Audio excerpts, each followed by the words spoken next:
places. You might work for a promoter that has a fucking first-class promotion. I mean, presentations, fucking everything, right? But everything's great except the promoter. You go, why is he such a dick? Well, it's because it's his baby, right? He wants all of that to go his way because he's the one investing in it. If he wants it to be perfect, it will be. If he doesn't give a shit, it won't. You're going to go in there and say, well, this guy's a real fucking asshole. Why is he being so rude? Why is he so particular? I thought I did a great job. The crowd was happy. If that's not what he wanted, he has every right to be upset with you, right? That's going to happen. But then you'll go work for other promoters who are just like, I don't give a shit. Crowd sounded great. Hope you had fun. Did you enjoy yourself? Okay, we'll bring you back. It's like that in a lot of places too.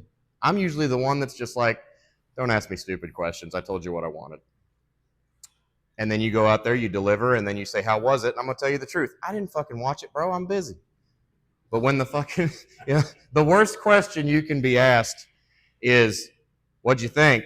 And the worst answer you can get is, didn't see it. I heard it. I don't want to fucking hear that shit. What I want is the promoter to sit down and watch my match and give me honest to God feedback. And sometimes you'll get it.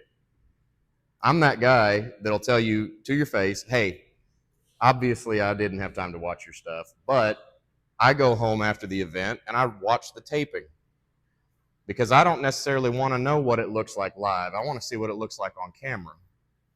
I want to know if you're working the cameras. I want to know if you're playing to the crowd. I want to know if you're interacting with your managers and your referees and your front row, all the staff. I want to know that you're not just doing moves. Because you do hot moves, yeah, sure, the crowd's going to love it. But if you don't interact with the right people and you don't tell the right stories, you might be dicking off the whole time. And that's not what we're looking for. There's going to be promoters that say, hey, don't work the house, work the cameras. And there's going to be some promoter that say, that right there, that's your fucking hard camera, work that one.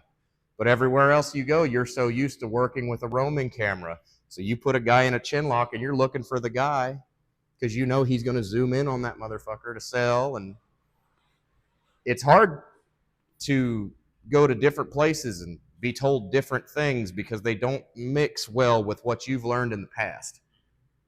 But again, I like working shows in Kansas. I like working shows in Texas. I drove all the way to Schleswig, Iowa. Try spelling it. It was a 12-and-a-half-hour show in a basement bar for a guy that I'd never met in my life. I drove all that way thinking I'd get to work with a new opponent. Well, guess what? They told me to wrestle the guy I drove with, and I was like, I could have done that at home. You know what I'm saying? What the fuck? Okay, though. So I'm experienced with this guy. I have a lot of time with this guy. We know how to work together. I know what this guy can do, and I know what he's good at, and I know what fucking works in every room rather than just in my room. Because if you meet this person when you're 20 and you wrestle him until you're 40, you know what each other's good at.